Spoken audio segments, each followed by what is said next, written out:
It's the FA Cup.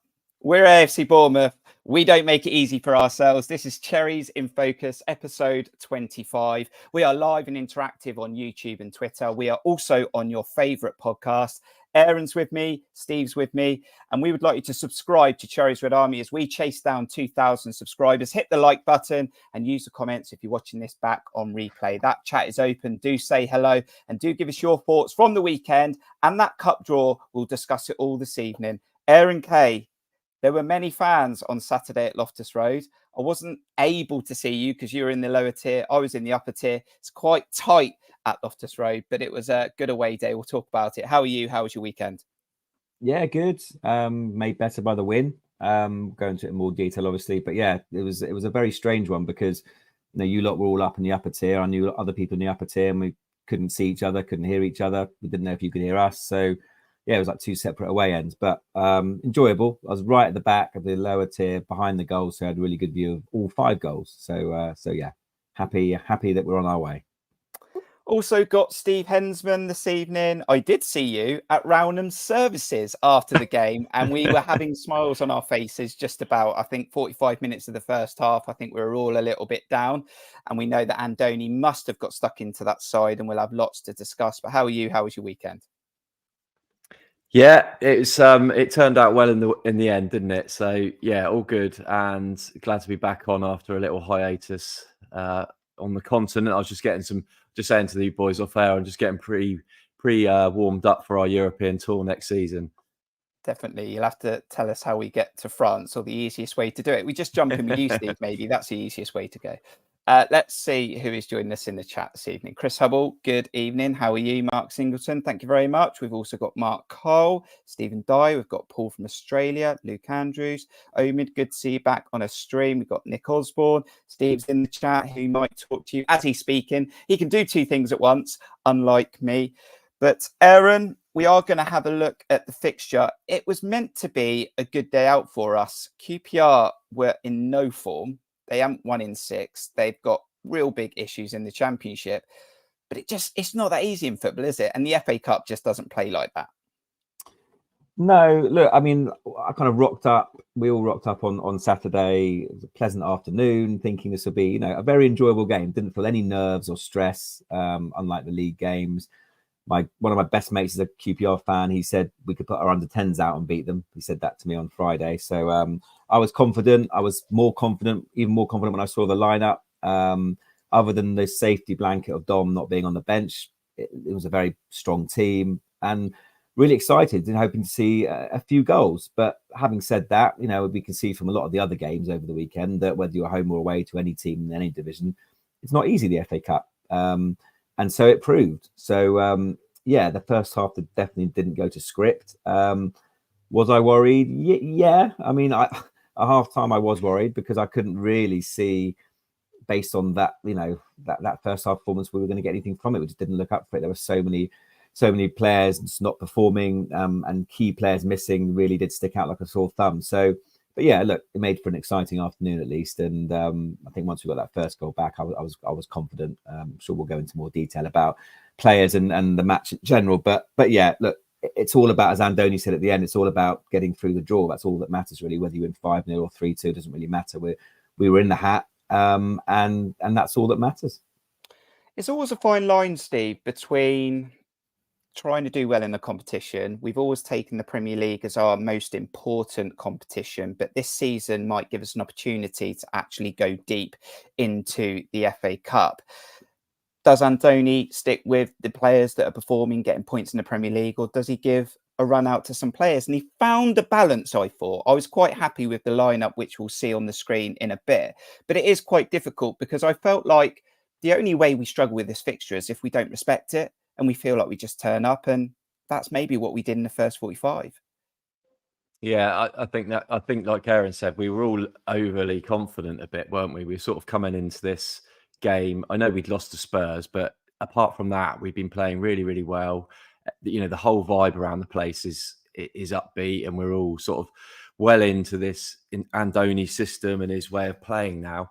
And we just, you know, you can get a bit overconfident. And you got to remember these lower league teams. You know, not so long ago, this was us, and we were looking to giant kill, and that's exactly what they're trying to do. We're not saying we're a giant, but we're a big, you know, Premier League side, and they want to take a scalp, so they're gonna give it their all.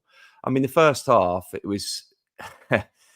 I actually got a bit bored by it, and it was I sort of turned off a little bit. I couldn't see either team scoring, and when they did score their goals, it took me by surprise. I just thought, where did that come from? And then I thought, oh Christ, we've shot ourselves in the foot a bit here. But then Andoni does what Andoni does, and he could see. And what I was thinking about this, and I chat with Tom from Back of the Net quite a bit because we travel together, and we were saying that, you know, under previous managers, they wouldn't necessarily have seen the changes or seen the problems. Like, you know, the crowd can necessarily, you know, we sit here and go, how can they not see what's going on? Andoni seems to never have a problem with this, and he always seems to get it right. And he even sees things none of us see. So, you know, he's the masterstroke of putting Lewis Cook at the back. And, you know, the thinking being now that we've all sort of figured out, we just need to get the ball up the pitch quicker. And Meps isn't that guy. They're not going to really attack us because they've got a 2-goal lead. So we need to get the ball from front to back quickly. Let's put Lewis Cook in there. No one saw that come in. And what a masterstroke it was. He could see that Brooks was obviously struggling, wasn't clicking for him, which I'm really upset about. Really, not angry about it. I'm upset for David Brooks because he's a class player, and we all know what he can do. I'd probably say he's a few seasons back, he's one of the best players we've ever had. Mm-hmm. You know, terrorizing Chelsea, for example. I just don't know whether it just suits him, this new system, which is a shame because we all know how class he is and what he's been through to try and get back in football alone is amazing. But it just wasn't working for him, and Andoni saw that, and we were missing what Christie brings, and he makes the changes that everyone saw, and everything was okay. I was so confident when I saw Christie come on at halftime. I put us on for the comeback, and I cashed in. You bottled it, didn't you? Right at the end, you cashed in. No. I'm sure. No. I 100 quid off that. Oh, nice. Nice. I think what we'll do on this episode, because we've got the opportunity, is we will break down the first and the second half, because I think we need to, because it wasn't very good the first half and the second half was very good. And we do want to get your thoughts in the chat, but let's just get a recap of what happened. It was 3-2 to AFC Bournemouth after 96, 97 minutes. those lineups did come out and there were changes in there. There were starts for Chris Mepham. There was also starts for David Brooks, and David Brooks got the captaincy. Mark Travers played between the sticks. We predicted that, but it wasn't a very good first half. Very passive, lacked movement, in my opinion, lacked attacking intent, and we got sloppy 10 minutes before half time. And Donny got stuck into the side he must have done. He made changes. 2 players come out, Mepham and Brooks. 2 players come in, Christie and Clivert. We got an early goal in that second half. Once we got that goal, we were in the ascendancy, and we did find a way back to stop this going to a replay. So let's focus on that first half, Aaron, and let's focus on David Brooks. And I've got a lot of respect for David Brooks. I think he's a warrior. What he's had to come through, we've all spoken about it. To be able to put on the shirt and play professional football again is amazing, because many wouldn't be able to have done that. He got the captaincy right, and I'm starting to think about this. And I know that maybe he had the captaincy in the Carabao Cup. Steve might recall this earlier on in the season. But was he probably the best person to have the captaincy? You got Lewis Cook there, you got Chris Mepham. I'm not sure. So was there sentiment in that for Andoni to not just give him a start because he sat on the bench a lot, but to give him the captaincy? Because would he have played better without the captaincy and just sort of focused on his game? Yeah, he doesn't come across to me as a natural leader as such. Obviously, he can inspire people, but he doesn't seem to be a leader in the same way that, for me, as you say, Meps to some degree. But I think Lewis Cook is the obvious choice if the other natural candidates aren't there. It's a really funny one with David Brooks, because before his illness and injuries, when he was, flying in that team with Eddie, and it was, King and Wilson and the little shit on the left, and Brooks on the right, he never had. You can't say huge you don't say that about Stanislas. Sorry, Zenia. He was never blessed with huge pace. So he was never a lightning quick winger, Brooks, but he terrorized those left-sided defenders, and he was just, amazing feet, gliding with the ball, and again, never really a huge strength.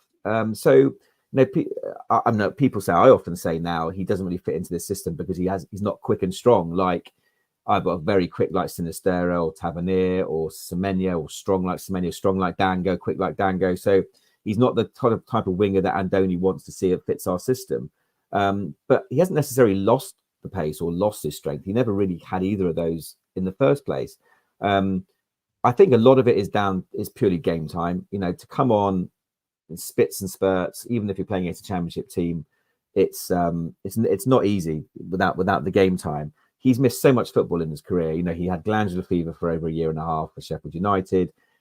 He obviously had injuries with us, and then obviously he had the cancer, and that's a lot of time for quite a young guy not to be playing football. And he needs to play football, for me. He deserves to play football.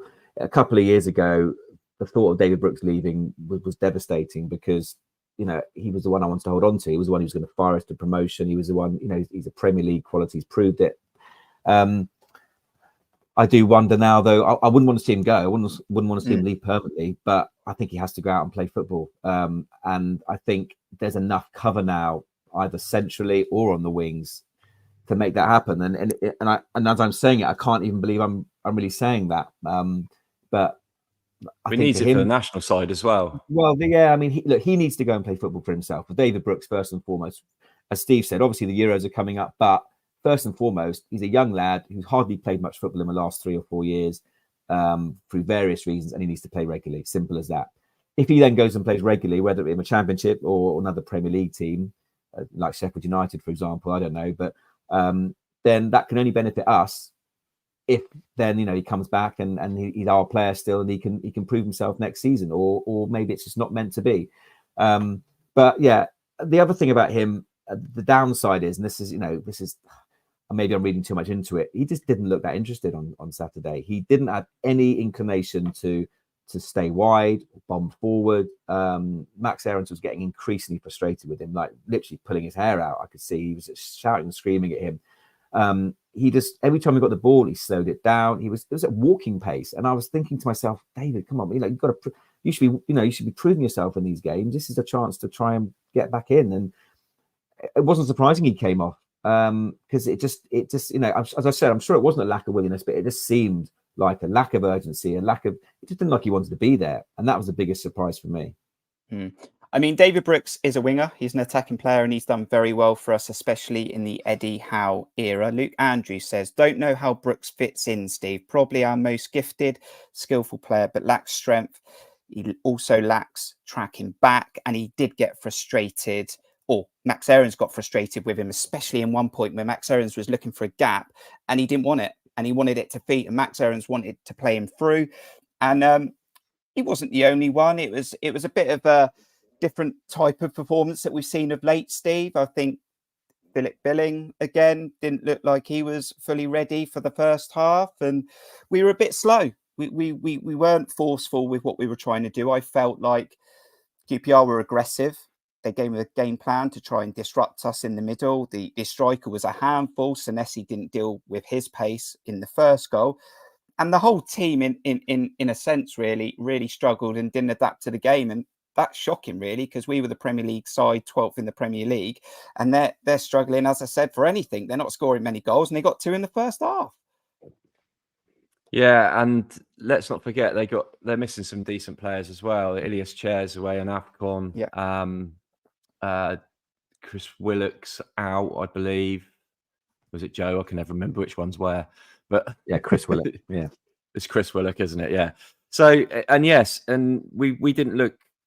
Yeah, I think when you take a couple of key components out of a side, and I think Gene's just brought this up as well. I mean, we say it was a bad first half, but when, like you say, when you take it, you put a few new cogs into a mechanism and take out a few key ones that were fundamental in the previous games we've been watching, you're going to see a different performance. It's as simple as that. You didn't. I think the biggest one for me, and I think this you say about Billing not looking himself, and I think that has to do with Christie and not being there. And I think his tempo and the way he keeps the game ticking over just wasn't there, and we looked sluggish, like you say. David Brooks, like you say, he was dropping short all the time. He was trying to receive the ball, and that's where I think he's not the sort of, when we say about how does he fit in, he's not the kind of winger that we've got on the other side who wants to get in behind, looking for balls in behind the fullbacks, and then we got the overlapping winger. That's what was frustrating Aarons, because he couldn't overlap. He was coming in, wanting to receive the ball, turn and create something. That's why I think the only way I can see him fitting in is in a 10. But you've got Billing, Kluivert ahead of him, and possibly Scott when we've got a full complement of players back. So it's a real tough one for him. I think personally, and I've just said this in the chat, I think he needs to go on loan to the Championship, whip it up there for a year, which he would do, get some confidence back and get him back next year and see where he's at. It can't do him any harm, and it can only just give his boost of his confidence. And he might find that he fits in somewhere else and he wants to move on. And good luck to him. He's been an absolute brilliant servant if he makes that decision, and I wouldn't have any bad word to say about him. But yeah, going back to the game, I mean, who is it there? Luke said about Travers. I thought he had a decent game. I think he was a little bit. I agree exactly with what he said there in the chat. The first goal, I felt he telegraphed it a little bit. He made it very easy for the striker to finish. Second goal, he didn't have a chance because of the big deflection. But he did come and he did claim the ball. He did command his area, which we haven't seen from our other goalkeeper, have we said over the weeks. So that was a positive. Kiefer Moore is what Kiefer Moore is, and we needed to get him surface, and it just wasn't happening in the first half. When we started in the second half, we started getting a lot more corners. Worked a lovely little routine, which I was privy to actually, and I'd been speaking to one of the guys who'd been down at the training ground, and he'd seen that routine, and he told us about it, and so it's nice to see that come off. But they, you get some balls into the box, and Kiefer, he might not do much all game, but he'll get on the end of those all day long, and especially against Championship opposition. And I think I've heard that there's a long line of suitors ready to come and snap our hand off for a loan for him. So, getting back to my point, I think once you take Christie out of that midfield and you have a couple of other changes in there, you're not going to see the same sort of performance. And like I said before, Andoni realised that half time and he made the necessary changes he needed to. And that's what I loved, Aaron, because, and for people watching now, look in the chat, when we're 2-0 down, you see in that first half performance, did you believe that Bournemouth could turn it around? Just let us know in the chat. Be totally honest, that first 45, did you think you could turn it around? Because I said in the vlog, Aaron, that Andoni had to get stuck into that team, and I wouldn't be surprised if we see changes. And we did see 2 changes, Chris Mepham and David Brooks come off. That would then see Lewis Cook drop in alongside Senesi. Tavernier instantly would look better. We would be more forward thinking. There would be energy and drive in us. We had to have that because we were 2-0 down. We needed an early goal. We got that through Marcus Tavernier. Steve's spoken about the goal for Kiefer Moore. That's what Kiefer Moore does best. When you isolate Kiefer Moore, he's not Dom Solanke. You need to play to his strengths. You need to load the box, get more players in the box, create space for him. And then Justin Kluivert's a player that's doing very, very well. And he was very quick thinking to realise there was a gap to drive into when Philip Billing turned the ball over. But it was those moments in half-time that I'd love to be a fly on the wall, Aaron, because I think the team saw a different side to Andoni. And if I'm talking about sentiment coming into it, given the armband to David Brooks, I think he binned all that at half-time. And I think he may have told the players a few home truths. And it has to happen. It's a cruel game sometimes. It's a football business. You're playing against a team in the bottom half of the Championship, and there's an opportunity to do really well for this football club and go deep into a cup competition. Yeah, look, penny for the thoughts of Brooks and Mepham at half-time, because, you know, they were the fall guys. There were a number of poor, disappointing performances, as Steve mentioned, and Alex Scott was one of them in the first half. He couldn't pass a ball, and he couldn't control the ball in the first half. You know, and sorry, just to go back, it was very telling that Meps and Brooks, I don't think they were on the pitch at the end clapping the fans. They didn't even bother coming out. And I think that says it all. And that's going to be a tricky situation. Whether that means that, you know, both go out on loan now, I don't know. But there was clearly anger there from both of them. Understandably, I can understand that. Kiefer Moore's an interesting one because, look, some of us were there at Palace, and that was a goal that sealed the game. Brilliant header. Scored again on Saturday. You know, give him the service and he'll prove a problem. The biggest problem I've got with Kiefer Moore is exactly what we saw on Saturday. If Dom gets a bad injury, we can't just have Kiefer Moore as our striker for the rest of the season. As a backup striker, as a plan B, player coming on, if Dom's playing every game, then Kiefer Moore's perfect. And why would we not? You know, we don't need to get anyone better necessarily. But my worry is, we're one Dom injury away from having Kiefer Moore up front for the rest of the season, and the game plan goes out the window. And that's not Kiefer Moore's fault, because he's not a similar sort of player. So for me, I would personally let Kiefer Moore go out on loan to a Championship club. I think he probably wants it as well for Wales. I think he'll be a massive coup for any Championship team, hopefully lead them to promotion. And then we can free up that space and get someone in who suits our game more, stretches defences. Look, we went for Daka in the summer. I'm not convinced he's the right person, but someone like that who's lightning quick and can stretch defences. Because I think, whilst hopefully he doesn't, and whilst we don't want him to get injured, you can't legislate for that. If Dom gets a bad injury, then what do we do? We could play Kluivert, Semenya potentially, but so that's my worry about Kiefer Moore. But look, as Steve already mentioned, that Cook masterstroke, he came out. Kluivert for Brooks was an obvious one. Love that. Christie coming on. That was obvious. But I was like, I didn't really want to see Alex Scott going off because you know what he can do. Billing, I thought it might be Billing because he was lumbering around the pitch in the first half, and there was me again going, God, Bill, this is another chance for you, and this is why you're not in the first team at the moment. I was saying to everyone around me, this is why he's not in the first team. But he had a brilliant second half, and all credit to him. But yeah, putting Cook back there, we all scratched our heads. I was trying to work out, was it a 3? Was it a 4? Was it just Senesi on his own? And I couldn't work it out. But on reflection, everyone's basically turned around and come to the realization that all it was they were hoping that they wouldn't be attacking much. We wouldn't have any aerial duels to worry about, and if someone could get the ball forward quickly, and we didn't have to lose a midfield player to do that. So genius, absolute genius. I don't think any other manager, probably even Eddie Howe, wouldn't have done something like that, because he hasn't in the past. No. So that's the tactical genius that we just saw of Andoni Iraola, and it worked a treat. So yeah, it was all's well that ends well. a couple of sour tastes in the mouth for some of the players, as I mentioned. And sorry, one very quick thing as well is Penny for the thoughts of Joe Rothwell as well, because if he can't get in the team in against QPR or even come on at half time after the other midfielders are performing so badly, where's his future? Because I'm a big fan of Joe Rothwell in a more attacking box-to-box midfielder, not in a defensive midfield role, but in a box-to-box midfield role. I didn't quite understand why he didn't get a chance because I do really rate him. Yeah. Sorry, can I just bring something up with the Cook thing? It's not something we haven't seen this season, and I'm not saying from a perspective of playing two at the back, but he does drop very deep in between the centre backs at times, and starts to play from there. So it's if you think about it, he's kind of been playing there a little bit at times anyway. Yeah. So he's I think Andoni was comfortable. More than comfortable to make that call. As much as it seemed madness to all of us at halftime, he obviously has that much sort of confidence in what Lewis can do that he had no problem with doing it. And the thing with Mepham, I can understand. I would be fine if I think Brooks.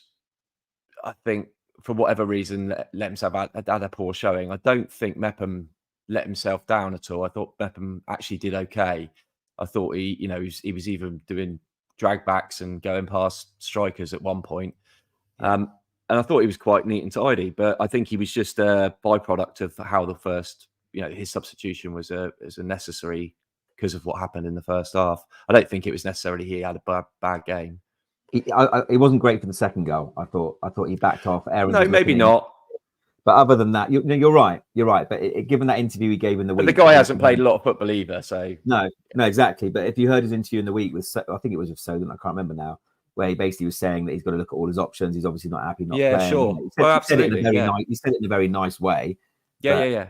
But then coming up at half time probably was the final straw. But the problem is that we can't afford to let people like Mepham go because we haven't. Well, the thing is, if we lose Meps and we lose Kelly potentially. Yeah, we can't afford to let Mepham go. He's a victim of the contract situation and our position. So it is what it is, yeah. But he needs to do better. What's best for him? And I do wonder if Andoni Iraola did think that that's the best that QPR have probably played in weeks, and there's no way they're going to repeat that in the second half. But what he did with that Lewis Cook movement is he knew he could still get more positive players into the game again through other substitutions, and very clever. And I think it shows how classy he is. I think credit to those within the club that identified Andoni Iraola. He's not your average coach who goes for your generic tactics. We've seen it now for weeks where we're winning games 1-0 and he's still making positive changes to get over the line and not just drop 20, 30 yards and hope to hang on. And we love it. And it's positive stuff. And Steve, positive stuff from a young lad that's got another run out. I wasn't sure if he was going to start or not. I was happy to see him start, but it's always a risk. When he's had a few injuries already, he is the star boy. It's Alex Scott. Decent crosses from the corners, 1 assist. And once he got into the flow of it, I think he was hit and miss in the first half. I think his movement could have been a little bit better, but he was in a position, Steve, where I want to really see him when everyone's fit. I want to see him higher up the pitch, driving between the lines. But it would be his quick thinking from corner kicks to get us back in this game. Yeah, I mean, again, his poor performance first half was just a byproduct of how poor we were as a whole, and subpar performances from a few people. And when we brought Christie on, like I said before, he just drags everyone along with him. It's lead by example. It's watch this. I'm going to do all this running, and then it's going to galvanise everyone together and go, come on. And we had the creativeness of Lewis at the back, spraying balls around. And he didn't have to worry about any of that. He could just be his creative self going forward a bit more. And I thought, I've said this, he's got such a swag about him, I think. It's what the kids say these days.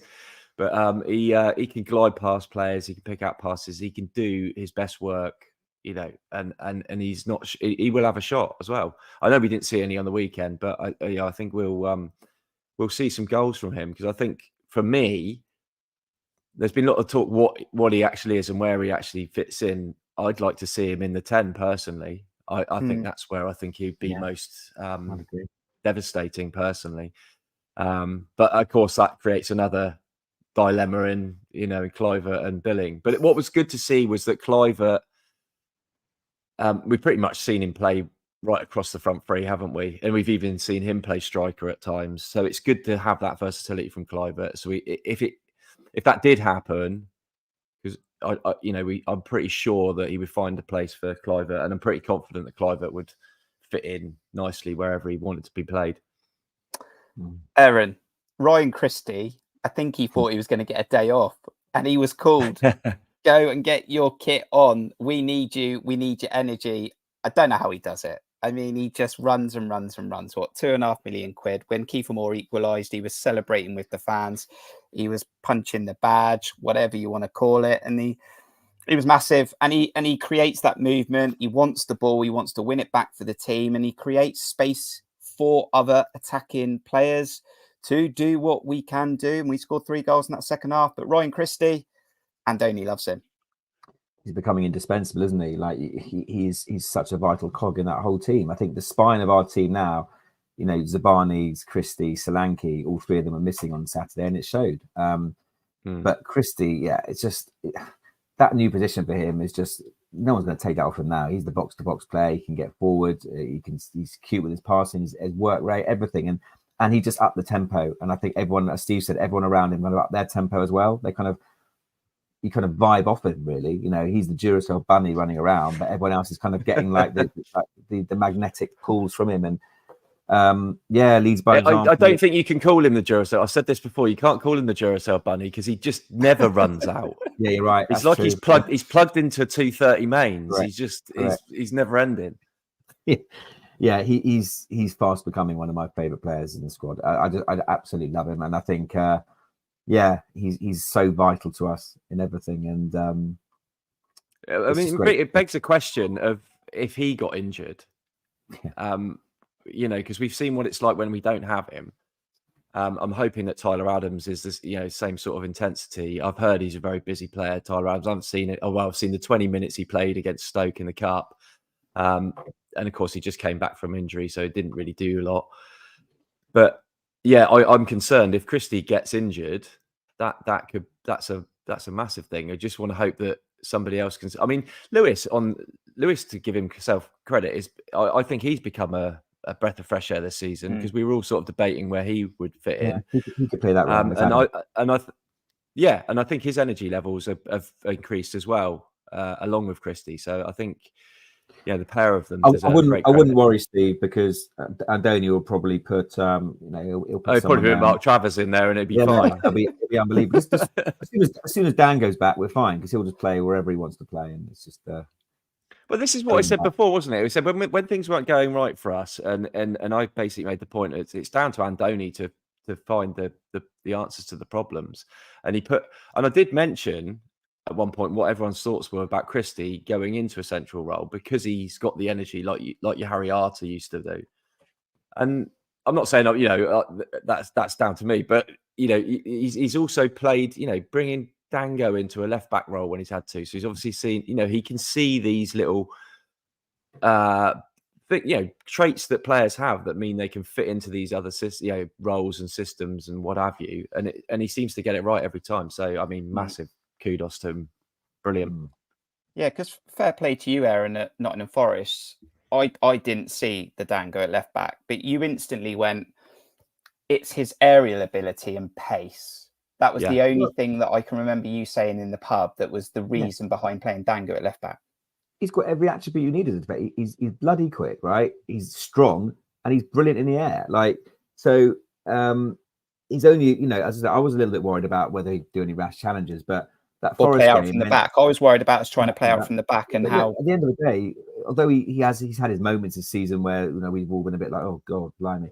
He's clearly an intelligent, good footballer, and so he's obviously good on the ball, and it proved even more so against Fulham when he was brilliant, absolutely brilliant at left back, and then against Spurs in that first half he was unbelievable again, like so good, and then when he went off at half time, it all kind of went to pot, and to the extent that. When he comes back from AFCON or his injury, whichever one it is, and people might laugh at this because obviously Kirk will be fit and hopefully Kelly as well. But I generally would not be upset to see him come straight back in at left back. And that sounds ridiculous if Kirk is fit and Kelly's fit. But he was so good, and I think he brings us so much. And the relationship we have with Tav, and his bombing forward as well. He was outstanding. Fine, it was 3 games, or 2.5 games. So maybe I'm getting ahead of myself here, and it's a bit silly. But did you know the other thing as well with that? Also, sorry, very quick. I was going to say, I don't think he gets in ahead as a winger ahead of anyone else. So I think that's his natural position now. Well, the other thing about him playing at left back is there's no pressure on him to come up with any numbers, any assists or goals, is there? As much as there is when he's playing forward. And I always felt that with him. He's trying too hard to impress.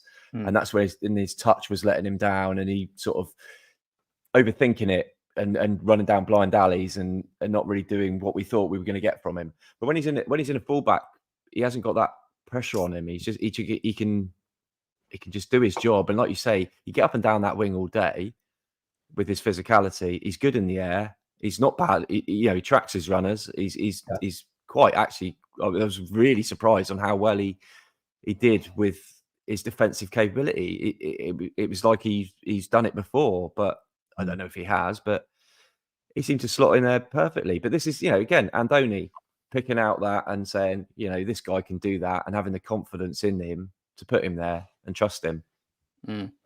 Let's just pick up a couple of comments. What we were talking about a few moments ago. Charlie says, Christie so vital, loved by us, but not by the Scottish fans.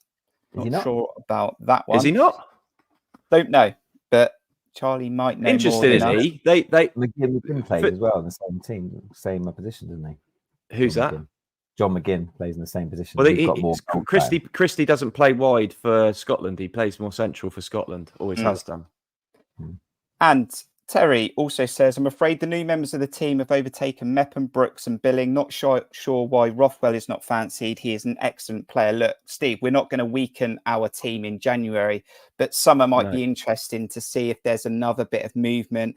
As it happens in football, there might be a little bit of juggling around of the squad. Some questions and maybe some offers might be sort of considered. Yeah, I think it's inevitable in football, isn't it? And especially we've had this change, this big upheaval within the club with the new ownership, the new manager, the new system. So it's inevitability that some players will be a byproduct and won't be needed anymore, won't fit that system, won't suit the style, whatever it is. And it's a shame because we've got a lot of affection for the likes of David Brooks and Meps. Both have been through their tough times with us and come through it and been better for it. And, we don't like to see them go, but it's the nature of football. They want to play football. They want to advance their careers. They're still both young players, got a lot of playing time ahead of them. And they could do a decent job somewhere. But equally, the team is progressing. The club is progressing as a whole. And we just have to embrace that this is it now. We're going to see a lot more comings and goings than we ever have done, and it might be a lot more cutthroat than we've ever seen it before. And if someone doesn't fit the bill, they won't be around too long. And before we move on to that 4th round draw, because we want to talk about it, Aaron, very quickly on this one. Mark Singleton says, where does Hill fit in? Alan says, Hill to play against Liverpool, Senesi suspended. Because we're talking about Chris Mepham not having a completely bad game, but he got whipped off at half-time, probably tactical. But a question mark over James Hill. Does he fit into this side in the second half of the season? I think he'll have a part to play. I think Kelly, by all stretch, is going to be fit for the Liverpool match, and he'll naturally play the left-sided centre-back role because hopefully, I think Kirkus will be fit as well. So they should both be back. So Kirkus should be left back. Kelly should be left centre-back, which obviously he's brilliant in. So hopefully for one game we'll be fine without Senesi because Kelly should be back. I wouldn't put Hill in there for against Liverpool, and I probably would rather Meps not play there as well if Kelly's fit. But no, James Hill, I've got a lot of time for him. He's obviously a hugely bright talent when we first signed him. He needs to go out and play some games. He's been outstanding from what I can hear at Blackburn. He was good last season in Scotland. He came on against West Ham, didn't he, this season? I can't remember now. Yeah. And the right back roles. He can obviously play right back and centre back. Yeah, he can play both roles. He's quick. He's obviously again improved over the last couple of years, and why not? We are, whether Kelly goes or not, we still could do with an extra centre back cover and right back cover because as we've seen, Fredericks is nowhere to be seen, and Aaron's was out, so we had no cover. So yeah, I think it's one of those ones where he won't be the starter, but he'll cover a number of positions, and if he has to come on, then I think I've got full faith in him. to have at left back then? Because I was just about to say you could put Lloyd out at left back and have Hill in the centre. Could do. What, against Liverpool, you mean? Yeah. Yeah, I think it depends if Kirk is fit or not for a start. Yeah. Well, yeah. He's working hard. He's working hard. Apparently, he's trying to get back fit. I should hope they're all working hard. He's in the swimming pool. I don't know. I think some of them have got a few days off, haven't they, to regroup and re-energise. So yes, right. So it was 3-2. We did beat Asmir Begovic and QPR, and we did get to the fourth round, and we'll take a look at that FA Cup draw. This is Cherries in Focus, episode 25. If you're listening to this on the podcast, please do follow it. Do subscribe to this YouTube channel and smash the like button. Who did we get in the fourth round? Are you happy with it?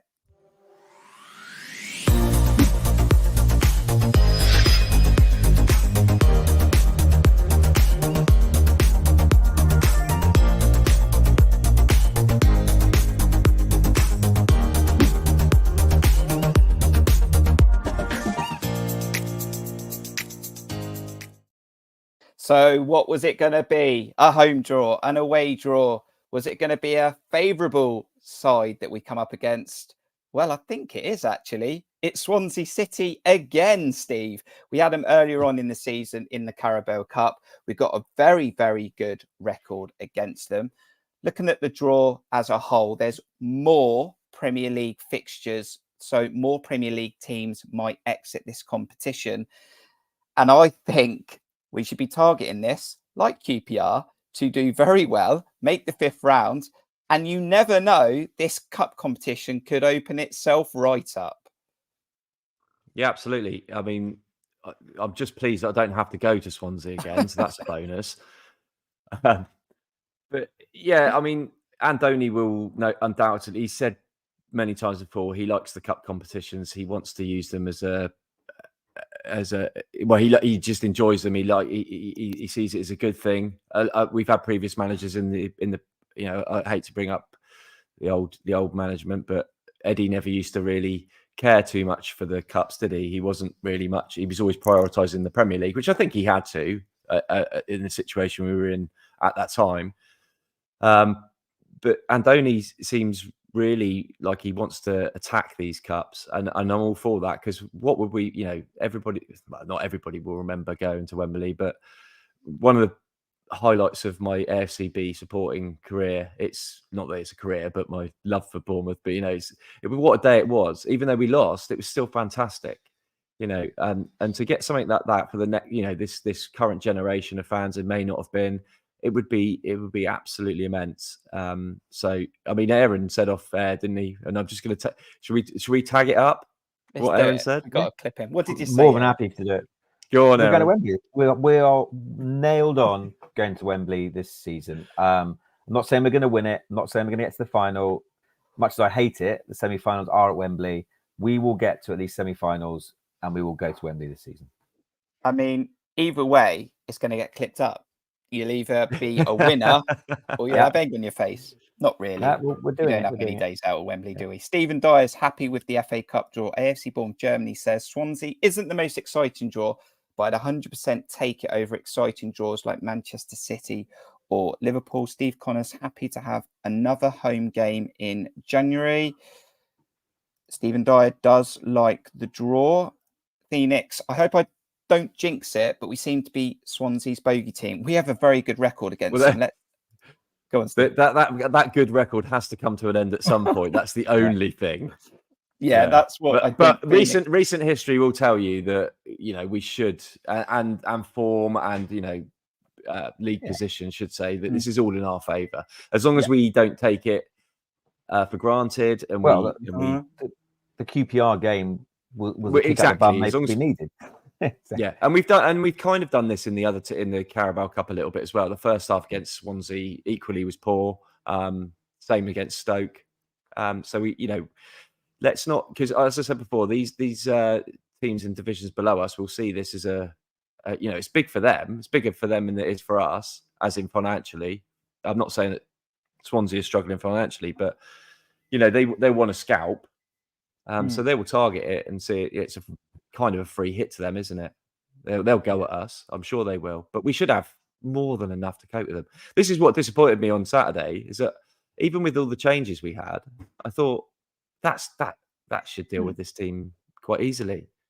And it goes to show that if you don't have your foot fall to the floor, it's you can get caught out. Yeah, hopefully Phoenix doesn't jinx it, Aaron, because home and away, we have such a good record against them. This is just us at home. I mean, we don't even concede many goals when we play them. The head-to-head recent times, we've not lost to them in the last 12, as you see the graphic on the screen. That is 100% spot on. Yeah. But I do recall, Aaron, in the last couple of seasons, Bournemouth at home. Yeah. And you'll know that one very know well. that one. Burnley at home. So before we get carried away, and it's a few weeks away at the end of January, like Steve said, like we didn't do in the first half of QPR, we have to take it seriously. Swansea have got a new manager, I think. So they might have a little bit of a bounce, or they might have a little bit of a different style, and they might adapt to that. But got to take it seriously. We will be heavy favourites. And as I said, this cup competition, there's a very good draw in the 5th round if you get lucky with the ball picks again. Yeah, I think there were 6 games that were no Premier League teams involved. So it is luck of the draw. Obviously, look, we could. Man City are playing Spurs, which is great because one of them's out. I think that's really good. Chelsea play Villa, so one of them's out. So 2 of those big boys, but there's nothing that we could easily draw Liverpool or City away in the next round, and I'll be memed up because we'll probably be knocked out. But it's luck of the balls. Clearly, it's luck of the balls. But if we can beat Swansea, we could have got an easier game, but we've got to be happy with it. We can't, they are a championship, they're not League One or League Two or National League South like Maidstone, but we should have more than enough at home to beat Swansea. I think they're a team that likes to play football, so they won't be sitting back necessarily. So yeah, if we don't beat them, we've got ourselves to blame. So then we're in the last 16, and it's down to the luck of the draw. If we can avoid Manchester City or Spurs, whoever wins that game, and Liverpool, Arsenal already out, then a nice draw, one of those 6 games, we're in the quarterfinals, and then we're 1 game from Wembley. So one step at a time. But I was going to say, I don't think we're going down this year. So this is the year to really give it a massive go in the FA Cup. Yeah, I was just about to say, don't forget that if you do get one of those bigger sides in the next round, say, they all, typically they're in Europe and they've got busy fixture lists. They tend to rest a few of their key players in FA Cup games, and it can be a bit roles reversed. So we could be the one looking for the scalp, and it could play into our hands. We got you need a bit of luck in a cup run, but it is a one-off game, and it all depends on the sides they put out. And it is a long way away, Steve. We shouldn't get too carried away, but it is a way to get into Europe, and that's why you're practicing, right? Yeah, absolutely. Why not? I'll take it. Look, I don't think I've spoken to you guys yet about the January transfer window. We did a little bit this last week. We've got 10 minutes or so left on this latest episode. So let's talk about it.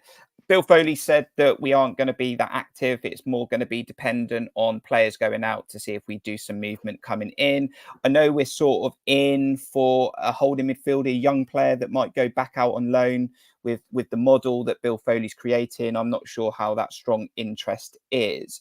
But Aaron, Lloyd Kelly, do you expect him still to be a Bournemouth player at the end of this month? And Kiefer Moore is another player. I'm buzzing for Kiefer. I've always said this. I understand that he's probably not the top quality for Premier League, but he can definitely do a job. He can definitely help out defensively. He can be a threat. I know sometimes confidence can hit him, but I was buzzing for him the other day. But I can understand if the club do decide to loan him out, but we can't loan him out without bringing someone in. Yeah, 100%. I think I said before about Kiefer Moore that I personally would let him go if we get in a striker that suits our game more and is a more of a similar player to not similar player to Dom. It's very difficult to clone Dom, but a player who can stretch a bit more. As far, what was the other one you said? Lloyd Kelly, yes. So, I probably the thing. I mean, that Mark McAdam put out a tweet the other day saying that, you know, he's obviously got strong interest from European teams. Spurs are still tracking him, although they've just signed a centre back, as far as I believe. But he's also hasn't ruled out signing a new contract. I would say it's 80% likely he's going to leave, but I think it's more likely to be in the summer than January, is my sense. I'd love him to sign a new contract. I think it'd be a massive statement, but he doesn't owe us anything. You know, he'd go and he'd have my blessing. But I would be surprised if we sold him in January, but unless it was for a ridiculous amount of money, because Bristol City get a huge cut of the fee. I think it's like 25% or something like that, I've read. And you know, with 6 months left in his contract, we're not going to get a huge offer for him. And if 25% of that goes, etc., is it really worth it?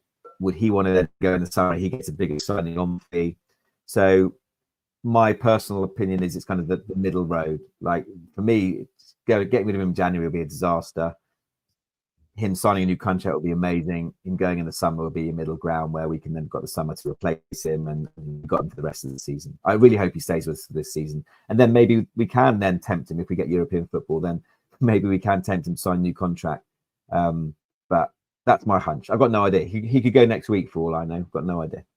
Yeah. Steve, genuinely, if you were to predict what might happen in January, what would you expect to happen? Do you expect anything to happen? Do you think there'll be some outgoings? And naturally, if there are outgoings, I don't think Bill Foley will leave us short.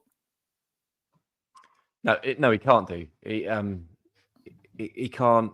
We can't get this Andoni train up and running and then take away some of the squad he's got, because that would just be madness.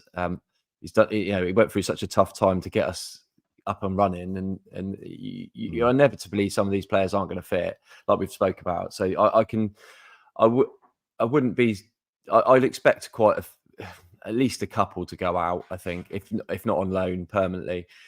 You still got the likes of Gav Kilkenny still not getting any game time, who could go out on a loan. I know it's not going to really affect the team that much because he hasn't really played, but these could be sort of young lads looking for something. I think the best thing for David Brooks is to go on loan personally. I think Meps as well, probably, but it depends. We need to cover him from. I just think from their point of view, they need to play football for the Euros. Is the Euros, isn't it? Is it World Cup? I can't remember which year's Euros, isn't it?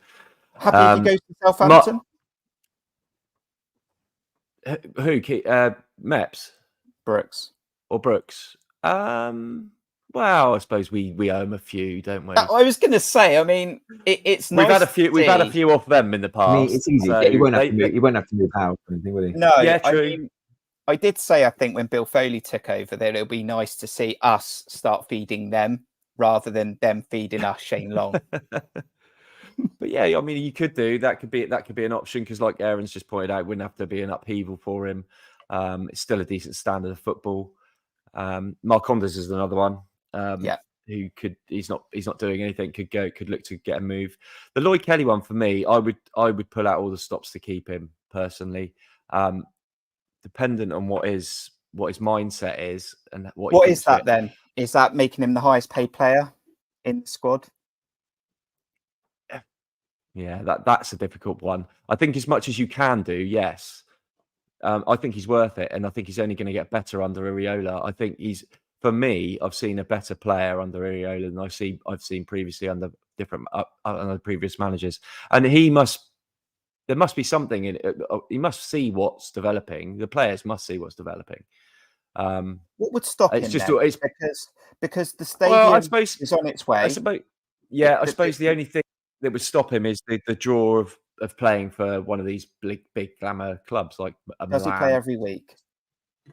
Well, that's the other thing, isn't it? It's the caveat to that. You've seen it many a time where someone gets seduced by the bright lights and big city of a massive club, and they end up on the bench most of the time. Hold on a second here, because I agree with everything you said about how much I rate Lloyd Kelly, and I think he's only going to get better. But Zabani and Senesi, I don't think you can disrupt that at the moment. So do you put him left back then, Kelly? I mean, if he's going to become the highest paid player at the club, which I wouldn't be against. He's young English. Is he a first choice centre back at the moment? That's the irony of it. It's difficult. I personally, it depends what Andoni wants from his centre backs, isn't it? Because I actually thought Lloyd was brilliant in both positions this season when he's been asked to play there. I thought Senesi went through a bit of a dodgy spell actually when we went through that bad run, especially at the when we lost to the likes of Everton and some of he had some really. I think he got dropped for one game as well, completely dropped, and it's just like Kelly came in, and I thought Kelly was brilliant, and he did such a good job at left back as well, and I just think his versatility and the fact that he's got that natural pace. I think he's outstanding. I know what you're saying, but at the moment. He's not gonna suddenly sign your contract if he's not guaranteed a starting place in his favoured position, really, isn't it? And the risk factor is what Ian says here is that if you are going to pay him a lot of money and make him one of the highest paid players at the club. I mean, I don't actually know what the salaries are, so he might be right up there already. But with his current injury record, that is a risk factor for the club, Steve. Well, maybe, but equally, this could be irrelevant because he might have already made up his mind. Personally, from my opinion, I just think we don't have players with that sort of pace, and they're not, to get a young English left-sided centre back with pace is a very hard commodity. A very good one. He is a very good one. Obviously, he is because the likes of Tottenham and Milan don't come sniffing if you're not. His injury record's not been great, but equally he's had his ups and downs with our fan base. And that might have already made his mind up previously. He might well see what's happening with the club and just go, but you know what? I've been here. I've done my time. I've seen my contract out. I've played. I've given my all. I've done my best, and I want to go. That's fine, and I wish him all the best. But personally, I think he's too valuable to let go. I don't think we'll let him go in January, and I think we'll either let him go for nothing in the summer, and we've got the rest of the season with him and time to replace, or we'll try and more time to try. I was just laughing at Paul Horry's comment. Yeah, they did sign Sanchez. You're right. That was we'll have to see. I think apart from Kelly is 10 to 12 million pounds, which obviously sounds ridiculous to turn your nose up at. There's nothing else to gain from letting him go in January.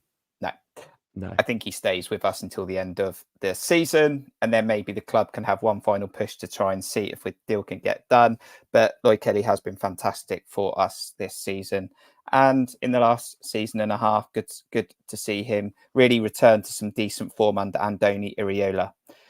Another good episode, and thank you to those monthly members. Anyone who donates, you can become a member or donate at buymeacoffee.com/Cherries Red Army. Really love catching up with you guys live and interactive on YouTube and Twitter. You've been very active in the chat. And if you're watching this back on replay, do tell us your thoughts about everything we've discussed in this episode. We'd love to read every comment. Aaron, episode 25, done. Final thoughts. Yeah, it's got a couple of weeks break now. Hopefully the knocks to Dom and Smudge will be fine. Good luck to the guys in AFCON.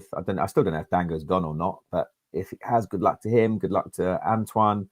Come back unharmed. And looking forward to the Liverpool match. Liverpool without Salah, without Trent Alexander-Arnold, without Robertson still. So we can give it a go, hopefully. But looking forward to it. Couple of weeks off. Never great without football, but thanks for having me on. And, there's always a development side, mate, if you want to catch some. No, you're all right. It's a bit of a long trek for me.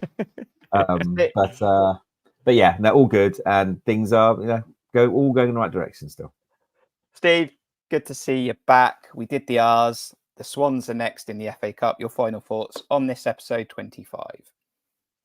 Yeah, I kind of don't want another break because I've just had one. So I've missed 3 games, so I'm eager to get some games back in. But unfortunately, it's just the way it falls.